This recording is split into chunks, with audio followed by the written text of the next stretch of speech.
G'day, it's Oscar.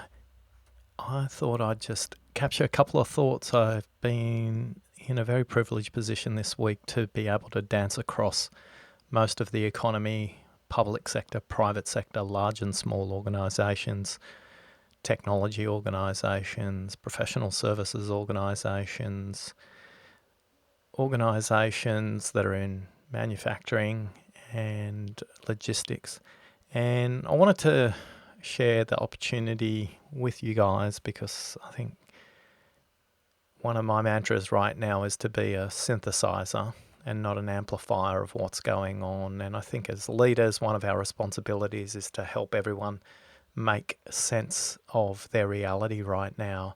And the best way for us to do that is just to get our focus out, to get our attention out, and to get our attention on others, whether that's your team, your direct reports, the team you're part of, the wider system or the ecosystem. I think one of the ways we can focus out and notice is that there's an opportunity right now to notice and reflect on the people who might be struggling. And a lot of the leaders I've been working with this week have an operating assumption that it's the quiet people who are struggling. Please keep in mind that people who aren't quiet may just be struggling with the words to express what they mean. So it's an opportunity for us to increase our curiosity, to be patient, to ask a few more questions rather than assume it's only the quiet people that may be struggling. By focusing out, we need to communicate more rather than less, and communicate on a daily basis until your team and your stakeholders tell you it's too much. You can't communicate too much at the moment, but your communication does have to be consistent, clear, and cut through. It has to be relevant for people. It can't just be communication for its own sake. Thinking about focusing out, also focus outside your own organization. Focus on your customers. Go and pick up the phone and talk to suppliers. Yes, even talk to your competitors if you have some peers who are working in competitor organizations so you can learn how they're adjusting. It's a time for all of us to come together. I think these arbitrary boundaries around competition right now are breaking down really quickly. Talk to other industry participants. Speak to people you know overseas as well so that you can learn from what's happening in the same organization overseas or a similar organization overseas. With the focus out, I'd ask you to explore the dialogue through a really simple hierarchy so that it always starts with them. And I'm going to talk about exploring their most basic needs first. So the hierarchy is them, then it's your teams, then it's the organization, then it's the wider system, and then it's the ecosystem. Right now, in times of rapid transition, frameworks and structures are the foundations that are going to help you lead and lead with confidence. Please keep in mind too that I hear a lot of language from people about the role of the leader at the moment. This is a leadership moment for everybody, is the opportunity for everybody to lead. So if you have a leader title, you're a manager, you're a leader, you're an executive, we can fall into the trap of asking people to come to us when they're stuck, when they're struggling with something. So the opportunity is it makes the system fragile around that person. So if everybody goes to the manager, what happens if they're not available? So we need to think about the consequences of that. Before, when I talked about the dialogue hierarchy, it's them, it's your teams, then it's the organization, then it's the system, and then ultimately it's the ecosystem. Explore their most basic needs first. So if you have people working from home, discuss with them, well, what's there in their workspace? Ask them, what are they doing to create a productive workspace for them? And are they struggling with boundaries between what's happening at home when they go to work, which may be the dining room table? Ask them to explore how they're creating boundaries between work and home. Is it a different room? And do they have a transition routine and ritual to move from the work mode back into the home mode as well? That could be walking the dog, that could be journaling, that could be playing music. I think habits, rituals, and routines at the moment are really critical, and helping the people to notice what habits they're in and then ask them what habits might be productive for them. One of the things we want to ask them to do when we're exploring their most basic needs is making sure they're exercising. And I've spoken to a lot of leaders at the moment over the last 2 weeks who basically say they're glued to their seat and they haven't moved. That's not productive for anybody.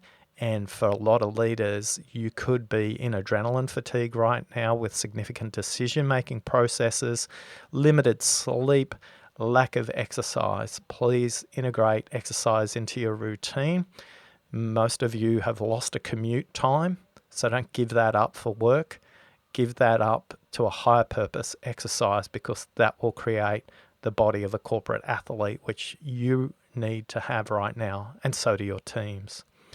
And finally, you need to explore how well people are sleeping, because this will be a really clear cue for you when they respond around how well they're doing with that. So start with the most basic things in the conversation when you talk to them. Ask them what's their homework space looking like, how they're creating boundaries between them. Get them to explore habits, rituals, and routines. Some of the calls they could be doing, they could be walking around the block in beautiful daylight sunshine, which is a great way to combine exercise and get the body thinking and moving very differently as well. And finally, just be human. Just be you.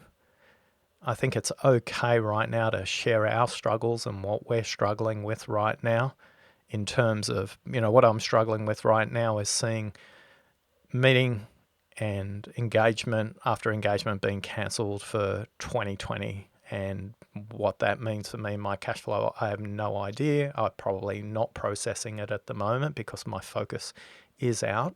My focus is on everybody who's in my circle, everybody who's in my ecosystem, everyone who's in my tribe. By me focusing out and understanding how I can help these people, it's making it easier for me to process what's going on for everybody else, and it's putting it in proportion. There are people in my network who are sick and not sick with the issue that's going on right now, that they are struggling with health issues around cancer. And they're much bigger issues for those people. Not only are they immune compromised right now, but they also are processing a world in a series of meetings with doctors and treatments. So as much as I'm worried about my work, when I talk to those two people in my network who are going through chemo right now, puts everything in proportion for me. And that's why I run. That's why I swim to fundraise for cancer research. I think the other thing is, in being human, find out what's common, find out what's different. The simplest human thing we can all do is just share a photo of our working from home arrangements. And that will, it's the difference between inviting someone over to your home for a dinner party versus going out to a restaurant and having a meal with them.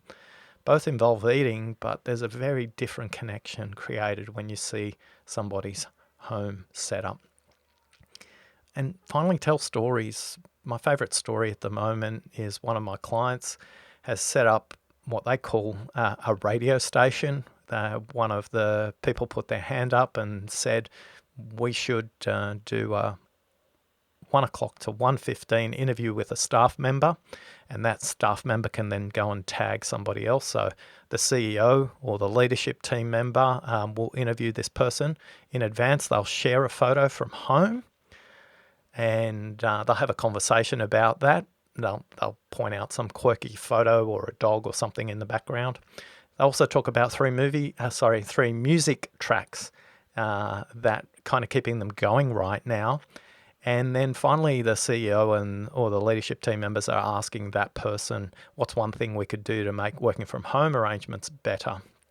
And in that moment, they're committing to solve those issues within 24 hours. A simple one was somebody didn't have a cable for the monitor to a laptop, and the CEO on the spot said, hey, just go and put that on your credit card and expense it, go to Officeworks and get that sorted out. And that was a big friction for them.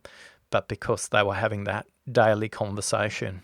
Now that person was tagging the next person, so there's an element of live and an element of recorded, and that's a great way to make sure you're communicating. I'd be curious to know what your hacks tips and tricks are right now for you, what's happening in your organisation. I'm really grateful that you're part of my tribe, and at the moment, it's time for all of us to come together and help each other out. We don't all have the answers individually, but together, this too shall pass. Thanks for listening.